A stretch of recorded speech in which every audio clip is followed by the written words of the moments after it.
Should the LA Kings take a swing at a high-risk, high-reward player? We talk about that next here on Locked On LA Kings.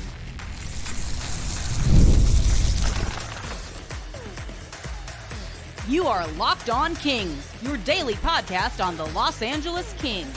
Part of the Locked On Podcast Network, your team every day. Hey, Kings fans, welcome to Locked On LA Kings, part of the Locked On Podcast Network, your team every day. Thanks for making Locked On LA Kings your first listen every day. We are free and available wherever you get your podcasts. We'd love for you to leave us a positive comment on Apple Podcasts if you're a fan of the show. And we are on YouTube. Please like and subscribe if you are enjoying this content. I'm Eddie Garcia, your host of Locked On LA Kings. I worked in sports media for the past 30 years, 20 plus years at the Fox Sports Radio Network. Also co-host of the Puck Podcast, a weekly NHL review show that's been putting out content for the last 18 years, and a passionate LA Kings fan for over 30 years. Today's episode is brought to you by Gametime. Download the Gametime app, create an account, and use the code LOCKEDONNHL for $20 off your first purchase. Terms apply. So what's going on with our LA Kings as we go through the dog days of the NHL offseason? Well, rumors, glorious rumors, which is to say, probably nothing. And if you're talking hockey rumors, the name Eklund is one of the biggest names out there in hockey rumors. The mysterious blogger that uses an alias is supposedly an insider who knows something about the NHL. He throws a lot of stuff against the wall, and sometimes it sticks. He claims that the LA Kings are one of 5 teams interested in Columbus Blue Jackets' disgruntled right winger, Patrik Laine. Laine is a talented former 40 goal scorer who can't stay healthy, has some off-ice issues, and whose best years may be behind him, or he's a talented former 40-goal scorer who's had some bad luck of late, but when healthy is productive, maybe has gotten his life together off the ice and just needs a change of scenery for it all to come together. Now, if you checked out our fan feedback show this past Friday, we actually had an email asking about Patrik Laine coming to the Kings. That was from Mike in Long Beach, who asked about the possibility of the Kings getting Laine, who has requested to be traded out of Columbus. Now, I said I didn't see Laine coming to LA, didn't really think he should come to LA, but since it's now a bigger rumor with Eklund putting it out there, I thought we might examine it a little more in depth. First off is the least exciting part, but probably the most important factor in landing a player in a trade, and that would be that player's contract. Patrik Laine has 1 year left on a deal that pays him $8.7 million a year.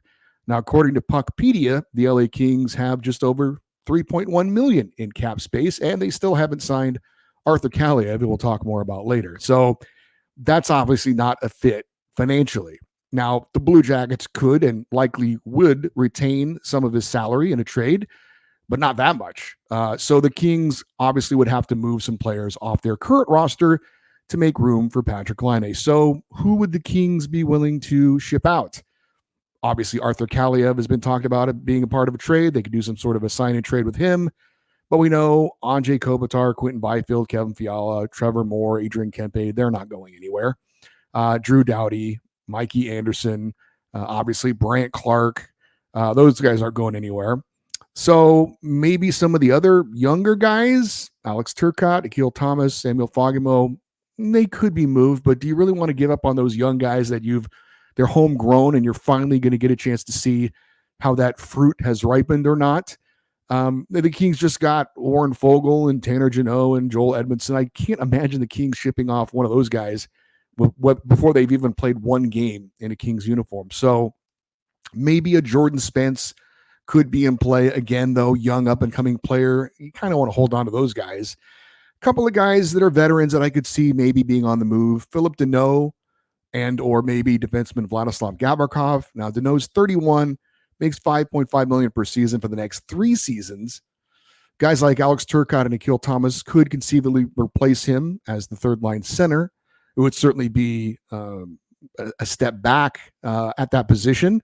What you would be doing is hurting your depth to shore up your top 6. So give and take there.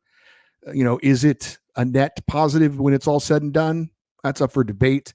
Deneau, I could see maybe being more of a trade deadline type of a move if the Kings season doesn't go the way they would like it.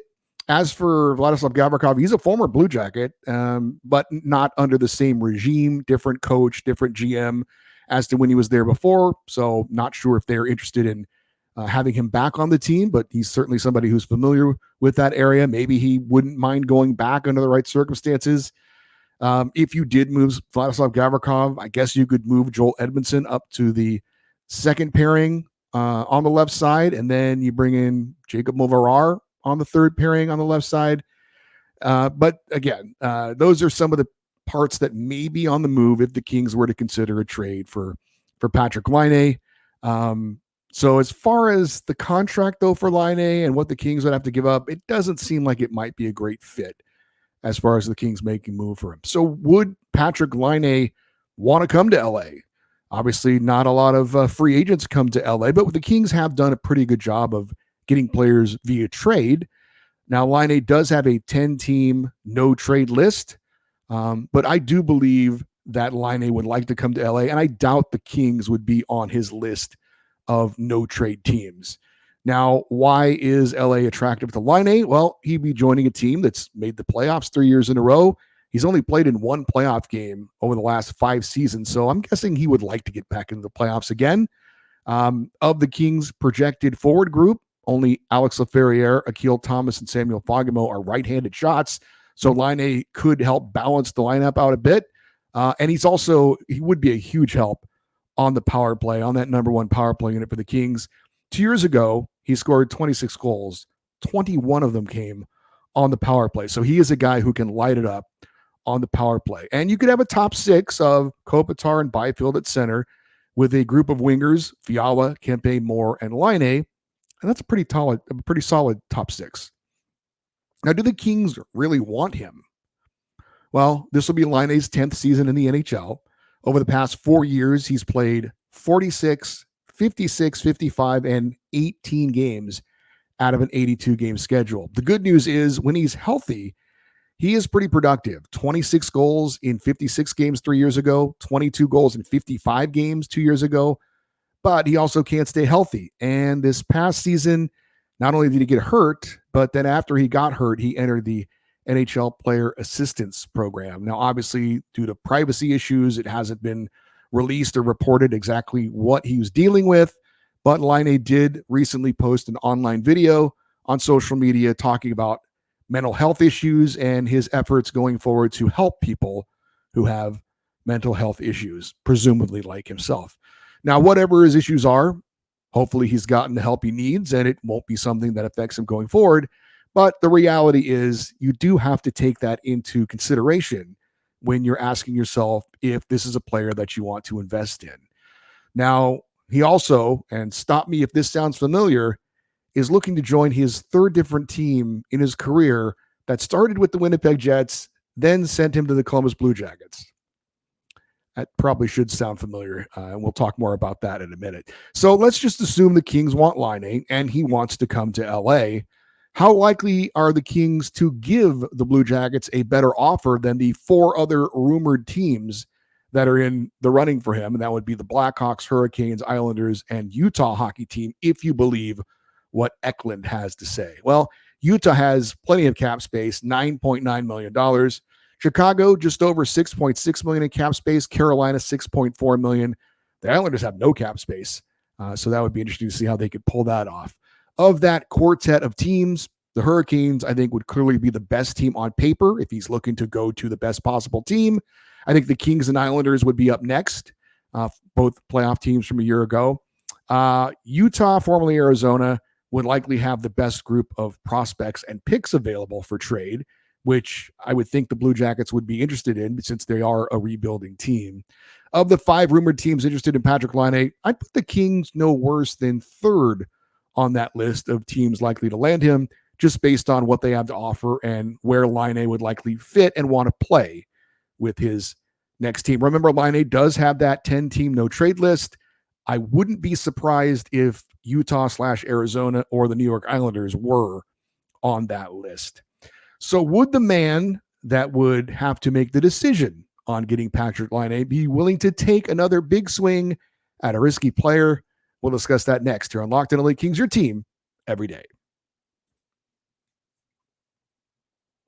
Hey, Gametime takes the guesswork out of buying tickets. I have used Gametime to buy tickets to sporting events, and most recently, I used Gametime to buy tickets to a show at the Sphere in Las Vegas. It was called Postcard from Earth. It was really, really cool, and Gametime got me an awesome price, and I got a great seat.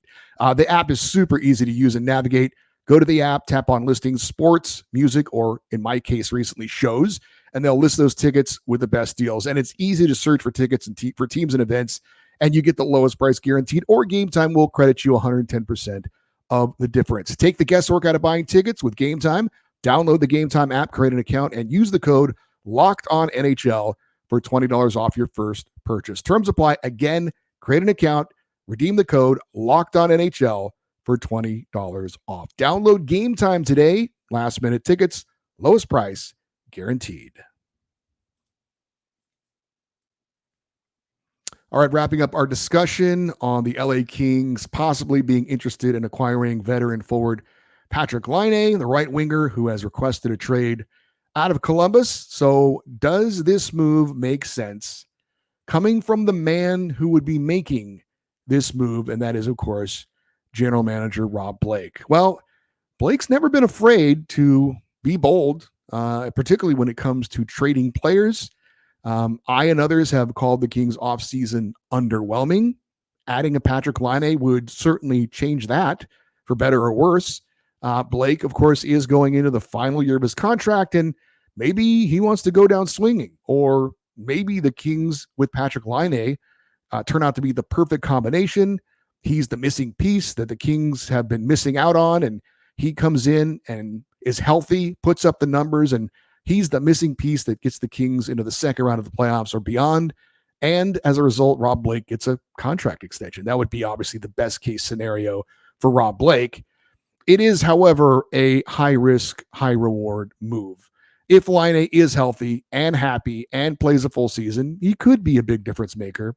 But Laine is going into the final year of a contract. And if you're going to get him, yes, it's only for 1 year, but you're also going to have to give up assets for him. So is he a big enough of a sure thing to give up assets and maybe only have him for the 1 year? I would say no to that. And do you really want to go into business with another player who is risky? I mean, the Kings and Rob Blake are obviously just coming off the failed Pierre-Luc Dubois deal. And while Dubois has talent, has size, he's a younger guy, and everyone said, well, he just needs to find the right place and the right fit. We thought it was LA, or a lot of people did, and it wasn't. And it didn't work out. So here you would be going into, and it is certainly coincidental that Pierre-Luc Dubois took the exact same route that Patrik Laine is taking. Laine started with the Jets, just like PLD, was traded to Columbus, just like PLD, and now is looking out to go to another place. So there are some similarities there. The difference, though, is that Patrik Laine has not been healthy, and you can't say that about Pierre-Luc Dubois. At least he has been healthy. Now, Laine is also one of those guys that if things aren't going his way, he has a tendency to pout a bit.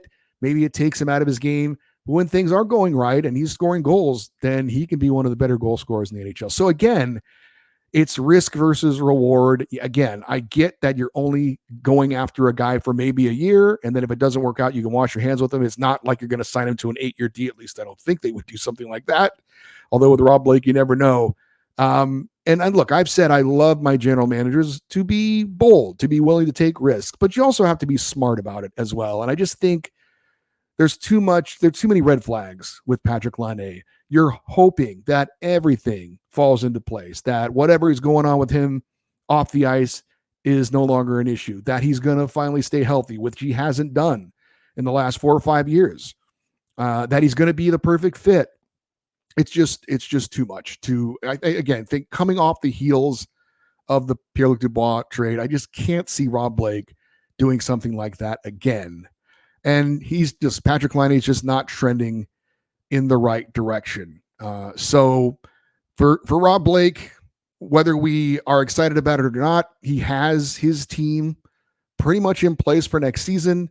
You got a new head coach. You've made some changes to the roster. You're giving some young guys their chance to shine. I say let's stick with what we've got, see what happens. Getting Laine and having him blow up in your face would set the Kings back again, and I just don't think that he is worth the risk. All right, if you are ready for some hockey in Los Angeles, we are less than a month away from the LA Kings hosting the 2024 Rookie Face-Off Tournament. It's held annually with a rotating location every year. I've been doing this show for 2 years, going on the third year now, and it's been in San Jose and Las Vegas, and now this season it's in Los Angeles. It'll take place September 13th through September 16th at the Toyota Sports Performance Center in El Segundo. The tournament will feature, of course, the Kings, as well as the Anaheim Ducks, Colorado Avalanche, San Jose Sharks, Seattle Kraken, Utah Hockey Club, and Vegas Golden Knights. So this is a pretty big deal with some big teams involved, all in the western part of the U.S. 6 of the 7 teams will play 3 games over those 3 days, while the Kraken will play 2 games. The tournament will feature some top prospects from each team, including the number 1 overall pick in this past year's draft. It will also give other prospects and undrafted players a chance to impress teams and maybe get on a roster as we go into from the rookie tournament to training camp and, of course, the preseason schedule. So certainly we'll mention this as we get closer to it, but if you want to look ahead, put it on your phone, you put it on your calendar. Friday, September 13th, the Kings will take on the Vegas Golden Knights at 7 p.m. Pacific time. If you're interested in catching some other games, you've got Colorado versus Anaheim at 3:30 and then San Jose against Utah at 1. And that might be a game to check out because that will be the NHL debut of sorts of the number 1 overall pick in the NHL draft this year, Macklin Celebrini of the San Jose Sharks. That'll be the first time he plays in an organized game for the San Jose Sharks. Saturday, September 14th, Kings will take on Utah, again, 7 p.m. Pacific time. Before that, you've got Colorado versus Seattle at 3 o'clock. Sunday, September 15th, the Kings are not playing on that day. You got Vegas versus Seattle at 1, Anaheim versus San Jose at 4:30. And then on Monday, September 16th, the Kings will face the Ducks at 3:30 p.m. Before that, you've got a pair of games, Colorado, San Jose at 11:30 a.m., Utah versus Vegas at 12:30 Pacific time. So I'm planning on being out there at least for the Kings games. Certainly would be more than happy to meet up with anybody that listens or watches this show that's going to be out there. Again, we'll get more into it and talk about it more as we get closer to that event, but want to put it on your radar because it is less than a month away. Now, the Kings also announced that all 3 of their games, the Kings games, Friday, Saturday, and Monday, will be streamed live for fans on lakings.com. So if you can't make it out there, you can still watch it. Or if you're not in the area, I assume you'll be able to watch it as well. Information on the exact rosters, ticket sales, that will be announced coming up in the next couple of weeks. And then after that, Kings start their preseason schedule. Training camp gets going, and then the preseason gets going as well. And then we get ready for another hockey season coming up for the LA Kings. Things are flying by, and the next season will be here before you know it. So forget about rumors involving the LA Kings. They still have some business to take care of this offseason. We'll talk about that next here on Locked On LA Kings, your team every day. Drive, passion, and patience. What brings home the winning trophy is also what keeps your ride or die alive. eBay Motors is everything you need to maintain your vehicle and level up to peak performance.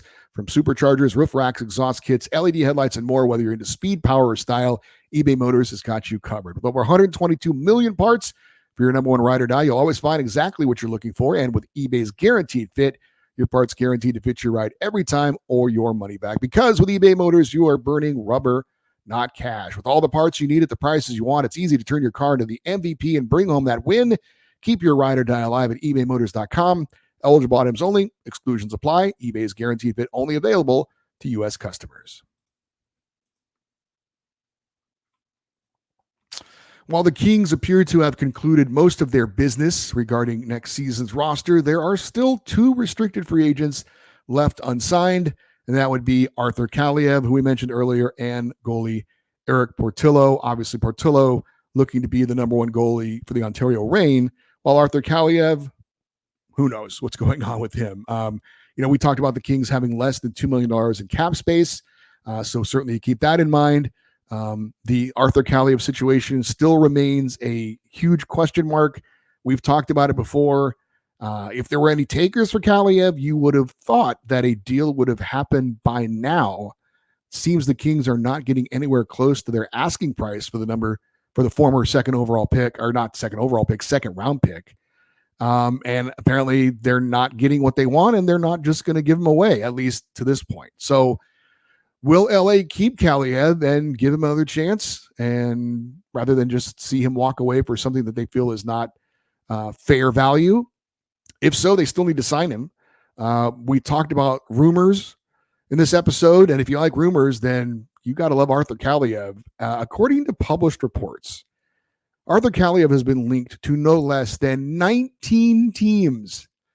The Penguins, Flyers, Bruins, Wild, Sharks, Senators, Canadiens, Sabres, Stars, Capitals, Islanders, Maple Leafs, Flames, Golden Knights, Lightning, Avalanche, Kraken, Red Wings, and Blackhawks have all reportedly been interested in Arthur Kaliyev. But I guess not that interested because he's still on the Kings. Now, of course, what does interest actually mean? Does that mean they placed a phone call to Rob Blake and asked what the Kings want for him? Hard to believe that over half the league is interested in him, but not one of them has been willing to put an offer on the table that's been good enough for the LA Kings to accept. Now, I'd love to be able to tell you the reason that this is taking so long is that all these teams are bidding against each other, and the Kings are just sitting back and waiting for the best deal to come across their table because there's just so much interest. But I would say that's not the truth. Now, either the Kings are asking for too much, or a lot of those reports are BS. Probably a lot of those reports are BS. Or like I said, you can report that Team X is interested in him, but what does that really mean? Again, just a phone call? All right, well, that's not really serious interest. It's just making a phone call, but who knows?